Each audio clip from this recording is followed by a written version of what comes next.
I'm playing my set, and this kid on the side is going, hey, that's my song. You're playing my song. And I don't know if he had ever heard his stuff played before. Stick 'em, ha ha ha, stick 'em. Herzlich willkommen zu Falk Meets. Ich habe heute DJ Shadow hier bei mir zu Gast. Wir haben schon ein bisschen rumgetalkt, bevor wir die Kameras aufgebaut haben. Und das Interessante ist ja, dass DJ Shadow sich über die Jahre sehr weiterentwickelt hat. Und genau darüber sprechen wir jetzt auch, weil, wie soll man sagen, wenn ihr ihn hauptsächlich über den East Coast Sound und Endtroducing kennt, hat er sich über die Jahre ja weiter auch ins Elektronische entwickelt. Wir haben schon gesprochen über Krampfhaft aus Holland. Da ist er ein Fan von, und er hat vor ein paar Jahren in Miami ein Set gehabt, wo er das gespielt hat, und dann kam irgendwie der Promoter und hat gesagt, Digga, das geht nicht, du kannst das hier nicht spielen, das ist zu Future, Alter. Und dann hat er auch das dem Publikum gesagt, hat sich zurückgezogen und hat gesagt, ich werde meinen Style niemals korrumpieren, ich spiele Underground-Musik, ich bin nicht irgendwie so ein komischer Crowdpleaser. Und darüber sprechen wir jetzt genau, weil Krampfhaft und der Sound, den er gespielt hat, ist auf einem Hamburger Label namens Saturate rausgekommen. Und da reden wir jetzt genau drüber. So, Shadow, you're worldwide known for your digging skills. So, how has digging changed, and how come that you are finding a track from a small label from Hamburg which gets you thrown out of a Miami club? Well, Low End Theory asked me to DJ in 2000, either 12 or 13. I think 2012. And of course, I didn't want to play old stuff. I wanted to play new stuff. And I hadn't DJ'd like new music in a really long time because I was always doing my show, you know, and playing my own stuff. So for years I didn't have a forum to sort of express what I liked about new music and what I would play. So, I mean, you know, it was stuff like Rick Ross and Gucci Mane and also interesting sort of post-dubstep, pre-trap, whatever you want to call it, stuff like, you know, just really underground beats. And I would be talking to friends like, oh, what's that? Oh, that's Hudson Mohawk. Oh, okay, cool. And then there's this hot new EPROM track on Rowena and stuff like that. And so I was like, well, where do you find that stuff? They're like, go on SoundCloud, you can probably find it. And so discovering SoundCloud, and I mean, in its glory days, you know, that really was a digging thing. And I would find these really obscure artists, and they only had like 50 plays, and I would be like, okay, cool. And then I'll tell you actually, one time I DJ'd this bass rave, because after Low End Theory, I started getting all these offers. It went really well, and I started getting offers from other promoters that had been there that day. And there was a guy who does this bass rave out in the forest in Northern California, and he asked me to play, and I played it, and I had discovered Saturate, and there was a track by an artist, Bleep Bloop. So I just assumed, okay, it's a German label, all the artists are German. And I'm playing my set, and this kid on the side is going, hey, that's my song. You're playing my song. And I don't know if he had ever heard his stuff played before, like by people that he didn't know, really. And I started talking to him afterward. I'm like, dude, I thought you were like, you know, from Austria or Russia or somewhere, you know, like not. And he's like, no, I'm from Healdsburg. Healdsburg is like an hour from where I live. And that kept happening, actually, over and over, where I'm finding music and I'm like, this right here, this is my shit. This is what I want, more of this. Like Nasty Nasty or G. Jones or any of these other people. And one by one, I'm like, oh, you live in the Bay too? Oh, you live in the Bay too? And that's when I started going, okay, I feel like there's something happening in the Bay Area with this, you know, this beats music. And I started asking them, like, should we put out a record? Like, would you put out a record if I asked you to? And they were always like, yeah, let's do it. So that's, you know, it was from labels like Saturate And just, I've always been really open-minded. It doesn't matter to me where a record label is, or like the dope stuff is dope, and it doesn't matter where it is. And but I always tip my cap to Tomas and everybody. Okay, so if you compare your fascination for the hi-fi sound, you grew into this back then new modern type of music, which in a way is like original 80s Bay Area and down south, like Miami bass stuff, raw drums, bass. So it's like it's coming full circle in a way.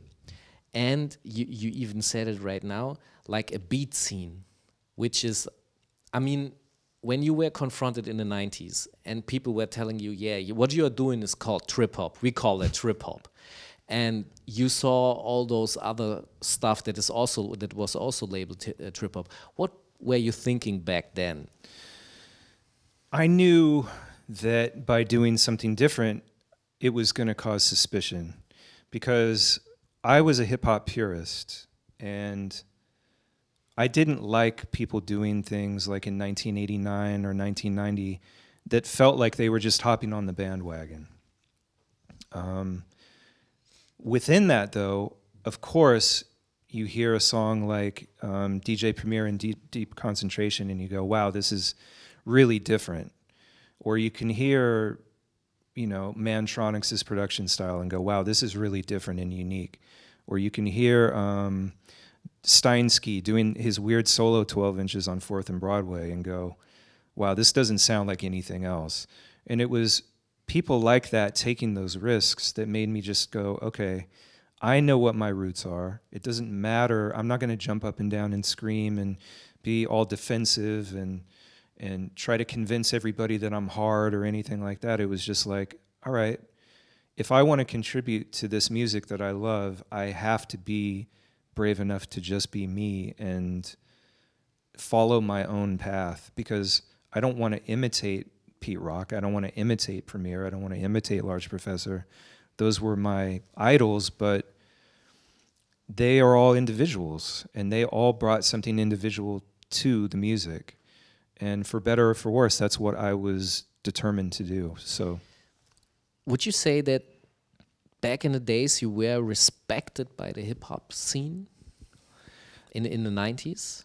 I mean, because to be honest, what you did was different. Yeah.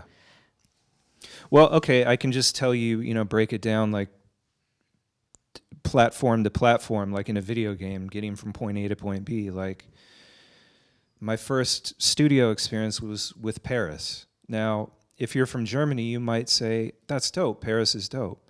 If you're from New Jersey, you might be like, what's this Bay Area shit?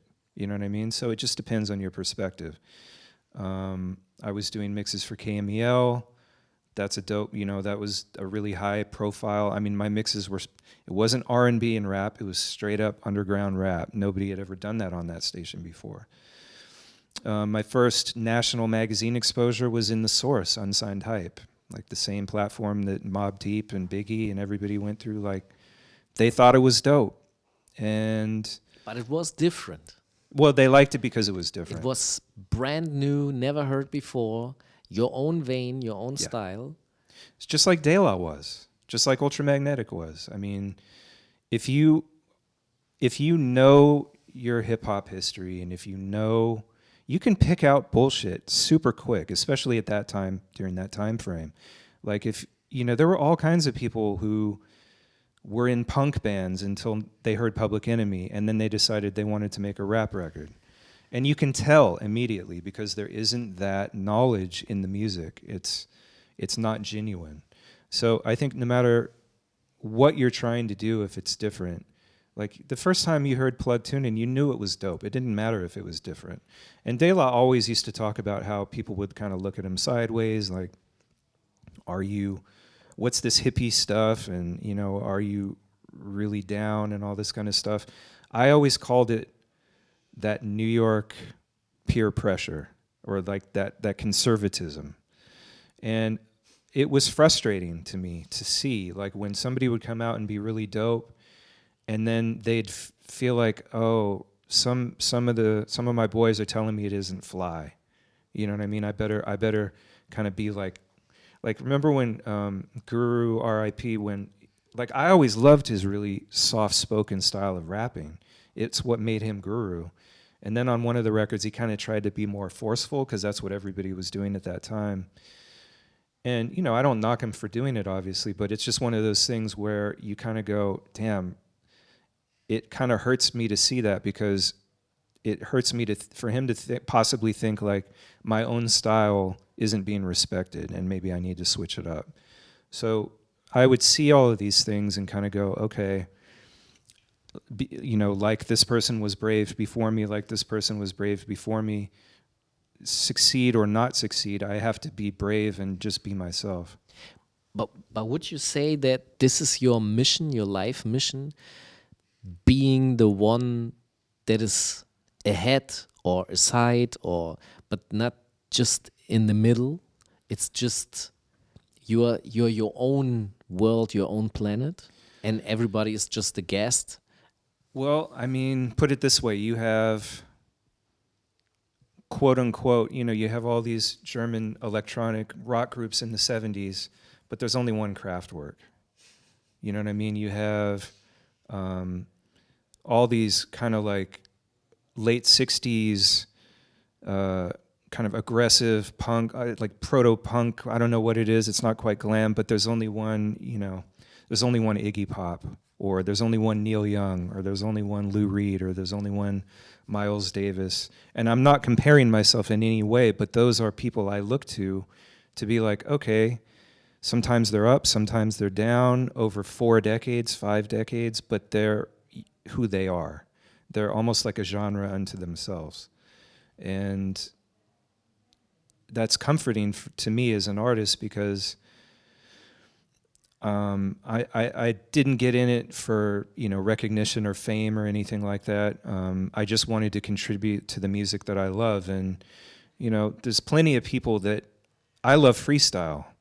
There's so many people I've tried to play it to over the last 30 years that are just like, I don't get it, man. What is it? I don't. It's too like the voices. They're too tinny, and it's like girls' music or something. I just be like, all right, you don't get it. That's cool.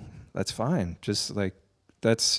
But I like to explore music, learn from it, relate to it, and it doesn't really matter to me if you agree or don't agree. It's just I'm following my own path. Just playing Carlos Berrios edit, and maybe they will like it. Oh, I play Sweet like Sensation, Compact. Hooked on You, Yeah. the Diamond Dub, and I'm like 4 minutes in, this is as raw as, like you could play this to an audience right now at any club in Berlin, and they'd be like, I can't, what is this? It's too loud, it's too aggressive, I don't know what I'm supposed to do to this. You know what I mean? And to me, that's dope. Like that will always be dope. And I did play. I love playing younger producers, stuff like Mantronic's Megamix 2, the version that came out in the UK that they banned in the US because it was too wild. Like I play them that music now. I'm like, this sounds contemporary. It's 30, and I ask them, I'm like, when do you think this is from? I'd be like, I don't know, 2000? I'd be like, no, man, 1988. You know, this, listen to the bass, listen to the edits, listen to how wild it is. Like, this was my fly shit back then. We talked about the beat scene. Like you were a part of the beat scene in the 90s, and now you become a part of the beat scene of the zeros, of 2000s. Teens, I guess. Tens.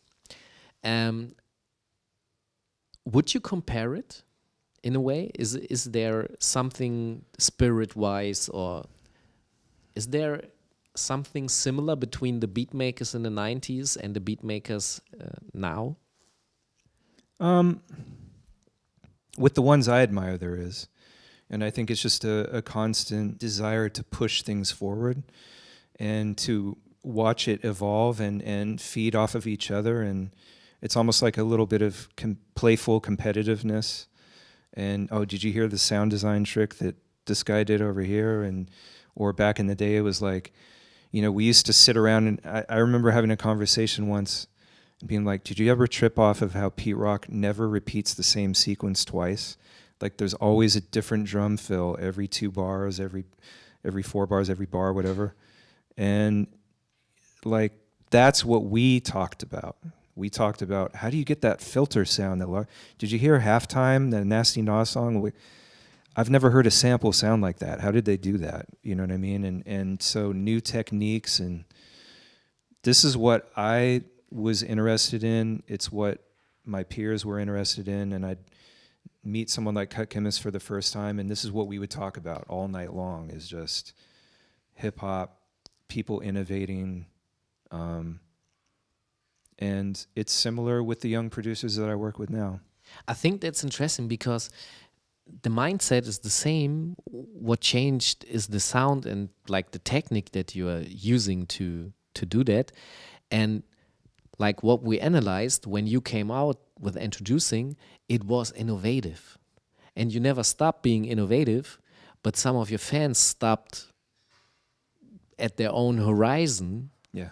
And like trying to force you to stay in their perspective, but you were never like made for that.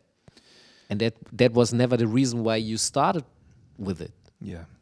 Yeah, I mean, but here's what I eventually learned as I got older and maybe a little more mature, is think of what's a record you really like? Somebody's debut. Okay, the most cliche one ever, Okay. Nas, Illmatic. Okay, In my Illmatic, generation, everybody loves that. Of course. All right, so But there are people that say Stillmatic is the best Nas record. I'm like, how old are you? right. They are younger. Yeah. They started with that record. So that's the reason. Yeah, absolutely. Here's what I would say, and what I realized after a while. I can take, let's say, Cypress Hill. Okay. Their first album was something that I lived through. You know what I mean? It was really important to all of us. Totally fresh, totally new. It, in my mind, is 1991. I know what I was wearing. I know how I felt. I know who I was hanging around with, where I was living, everything. For you, Illmatic, as an example. Now, there's only ever one chance for an artist to enter your psyche. The next time they come around, it's just going to be different. And when the second Cypress Hill album came out, I was like, I still love it. I still respect it, but I didn't listen to it nearly as much. Now, that's just me. Still like Cypress Hill. Will always love Cypress Hill. But my point is, I personally would never be like, oh, you guys got to be more, how come you can't enter my mind and know what I want you to do? As a fan, I would never do that to an artist. But I also can acknowledge that for a lot of people, the debut or the first time they hear you is always going to be their jam, and there's nothing you can do about it. And so it took me a long time to kind of realize that. But I also, again, using someone like Neil Young as an example, he's here, he's there. Let's say the mainstream is a mostly linear line, and he's going like this because he's an artist. And he's, oh no, he's doing lots of drugs. Oh no, he's not. And his bandmates left him. And then he moved over here and got inspired by Devo, and then he started doing all this weird shit. And once in a while, maybe every 4 or 5 albums, he happens to drop an album just at the moment where the mainstream line is, and he's big again, and then he's down again, and then he's up again. So over the course of time, I feel like, we talked about hyphy a lot earlier, like I now feel like people can kind of go, okay, the world didn't end. I see what he was trying to do. And, you know, it's like, okay, cool, he was doing his thing. And my hope is that by the time it's all said and done at the end, that it's kind of like, okay, some things worked really well, some things didn't work so well, but he was always true to himself. Okay, I get what you're saying.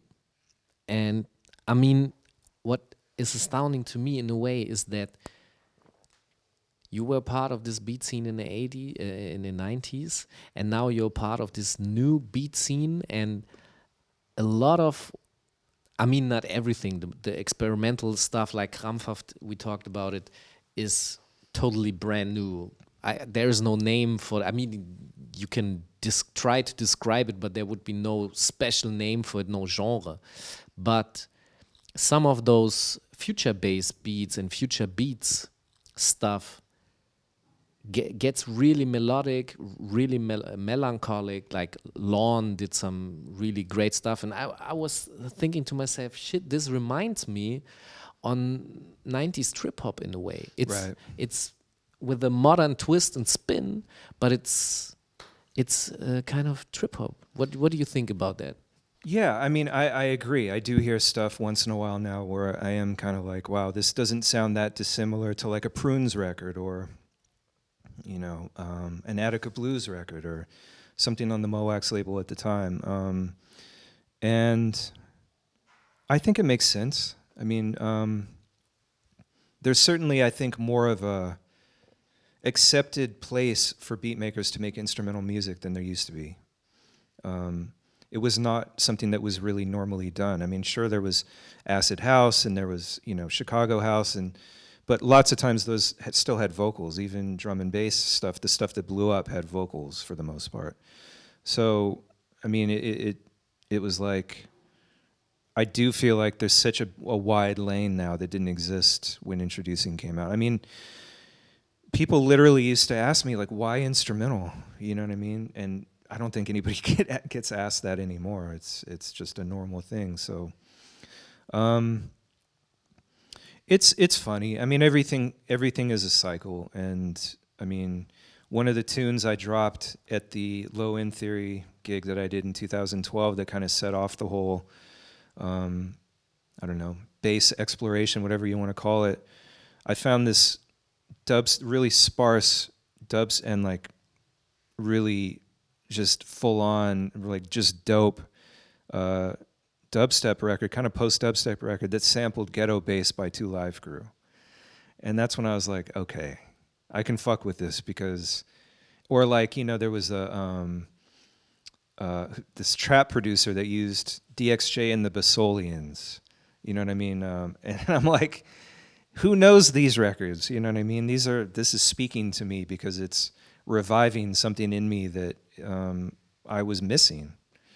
And I felt like I had a connection to it, you know what I mean, because of that. So, I mean, your brand new album is like it's like a double album, and the first half is instrumental.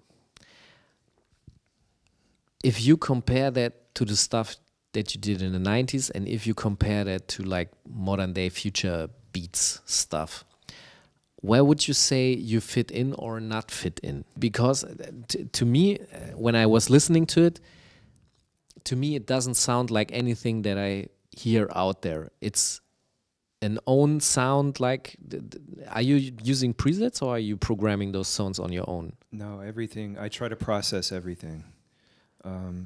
I mean, the journey as an engineer put it this way, Introducing was like preschool compared to, you know, it would be like now I'm in college. And that's not to say that Introducing is inferior. It's just I literally, as an engineer, didn't know what I was doing back then. I didn't know anything other than panning and bass and treble. That's all I knew. And that's fine. And, you know, a lot of great hip-hop records were made by people who didn't know what they were doing either. So that doesn't bother me. But now when I produce, I mean, I've had 25 years of watching other producers work and learning and being in school and just asking questions. How did you make that sound that way? How do you make your subs sound so full without clipping? You know what I mean? How show me how you sidechain frequencies, because my snares and my claps and this and that, they're clashing, and you know, just sitting there and when I make music, I turn the phone off, I turn the internet off, I'm just making music, and that's my job, and I take it really seriously. And part of my job, I feel like, is being a better engineer, learning how to write music that feels natural, learning how to program beats that feel natural, that aren't relying on, things I did 20 years ago. I mean, it's a constant learning process. And a kick drum in the old days used to just be, sample a break and clip the, extract the kick drum and the snare and boom, maybe program it in the way Marley used to, or somebody, any of my favorite producers used to. And now it's like, okay, sampled kick drum, layer a sub underneath that, put some fuzz so that you can audibly hear the kick drum on your phone. Side chain a little bit of this, tune it a little bit like that, have constantly evolving aspects of the sound so that it never gets too tiring or mechanical. I mean, the amount of time I spend is just exponentially greater than I used to spend.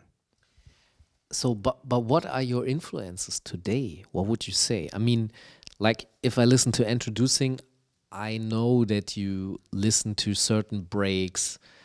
Maybe you used like the Ultimate Beats and Breaks compilations, and influences are, I can recognize them. What are your influences today? Because to me, it doesn't sound like anything else out there. Well, it's nice to hear, and I think part of the reason is that my listening taste is so broad. I mean, I can be inspired by Lex Luger and inspired by Creed Taylor, a jazz producer from the 60s and 70s. I mean, I'm open to being inspired by, a Japanese folk artist and it's to me, there's no boundaries anymore. And I think one of the nice things that comes with age is I don't care if I'm accepted by any group anymore. Like you talked about earlier, did people in hip-hop at the time accept me and things like that? I definitely wanted everybody's acceptance. That was important to me. And in some cases, like, seeing that Red Alert posted my little flyer from Lesson 4 in his studio, I'd be like, oh shit, that's Red Alert. Like Red Alert likes my shit. Or, having Funk Master Flex do A&R while I was sending stuff to Profile and Wild Pitch and all this and, all those labels back in the day. Yeah, that was super important to me, and I respect all of those people.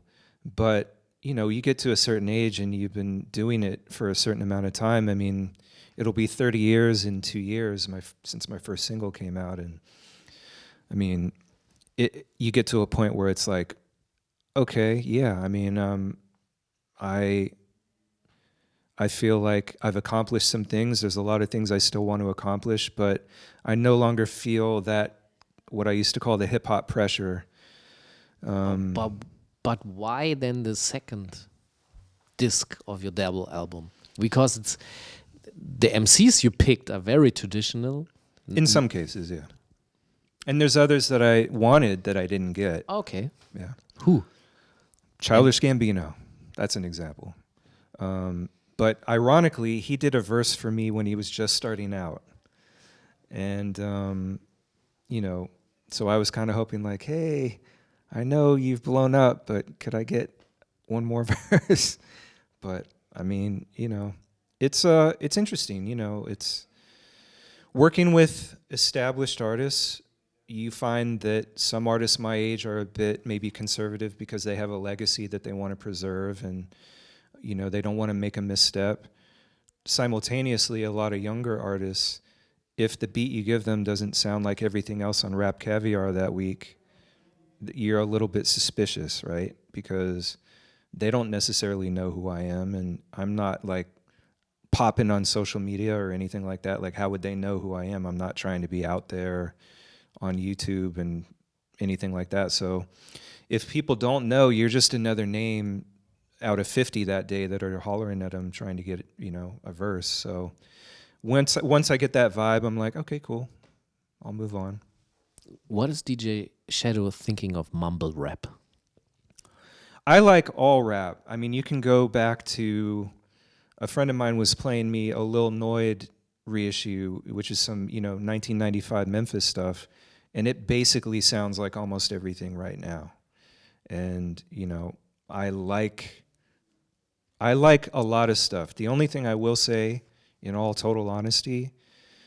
In 1985, I was getting a little bored with all the drum machine rap and the kind of Run DMC style, like da da da da da da da da da, and it didn't really get exciting to me again until Raising Hell dropped, and there was more sampling, and like, you know, Peter Piper really set it off, even though that wasn't a sample, obviously. But there were times in 1995 I was getting a little bored, you know what I mean? So there's times all through rap history that I've started getting a little bit tired of whatever the status quo was, and I would say I'm a little weary right now of like the super down tempo kind of, like, you know, the beats do sound similar in a lot of cases. Every once in a while you'll hear something super dope, and I love it. But by and large, a lot of stuff you hear, it's kind of like, okay, yeah, I've heard that style before, like 5 years ago. Like we were kind of in a rut now. Okay. We're running out of time a little bit. My last question is, I edited for you some stuff from those Dr. Dre swap meet, Rhodium swap meet 4-track tapes. Okay. To play to you and to talk about the 4-tracker stuff that you did. And I was asking myself all the time, I mean, for the audience, 4-tracker means he got like just not one sound, he can play 4 at the same time. And so he can mix very complex mixes.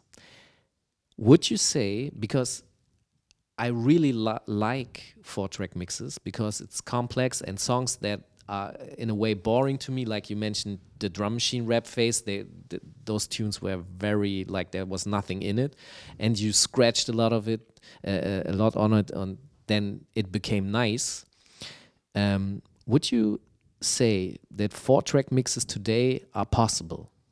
Just take some trap tunes and do a 4-track. Is that possible, Yeah. or is it not empty enough? Not empty enough. I mean, scratching is, you know, like the DJ thing is not on those tracks anymore. Yeah. And is it still possible? And would it sound nice? Yeah, definitely. I mean, Could we you can do we one can. for me? Could I do? Sorry, but there are not a lot of people that know what a fucking 4-track mix is. Now, do you mean literally get out my old Yamaha MT100? Why not? And my Maxell XL XR2 whatever tape. If you want, I sent you a tape. I got one in my closet. I mean, but okay, I know I'm probably overthinking it, but don't you feel like that's sort of retro for retro's sake by using a cassette recorder? Ah, fuck that. Is it possible to do it on Pro Tools? But Okay, do it on Pro Tools. is it possible, just like, would it sound the same in a way, or would it sound totally different? I was just imagine how could that sound? I think it would sound like an old DJ Paul tape. Okay. You know what I mean? Like 3-6 Mafia, like those early, again, you can tell I've been like living in the Memphis days recently. But would you say that was like on a turntablism style? I would, because you were doing a lot of cuts on that stuff, and Dr. Dre, like the 4-track mixes that I heard, he was doing a lot of scratches. Mm-hmm. Him and Yella, yeah. So what would it would It'd be sound like? dope. It would be dope. Yes, it would be dope. We need in that. answer to your question. We need that, really. Wir brauchen das. Wir brauchen einen 4-Spur-Trap-Mix. Ich muss sowas mal hören. Das muss doch gehen, verdammte Scheiße. Well, one thing that sounds crazy to me is I love taking contemporary, like, beat scene instrumentals. Like I took a Cueto instrumental and if you put like a late 90s Miami bass a cappella, when it was all call and response and like the super fat, and you layer that over contemporary instrumentals, it's so fresh. It's so dope. And I did that when I did a mix for Giles Peterson, or I took over his radio show, whatever, for a show, I think it was last year. I did that, and I've always done that. Like the Essential mix I did in whenever, 2016, I did something similar. Anyway, that's my tip. If you want to experience what I think you're going for, try taking like a pretty sophisticated but straight ahead beat scene, like instrumental, and find an a cappella or crunk as well, like a 98, 99 Southern style rap a cappella. It's really dope. It's the hardest shit that you'll ever hear because it's the best production values and the most fierce, like when Southern rap still had the rip gut MC style before it got super laid back.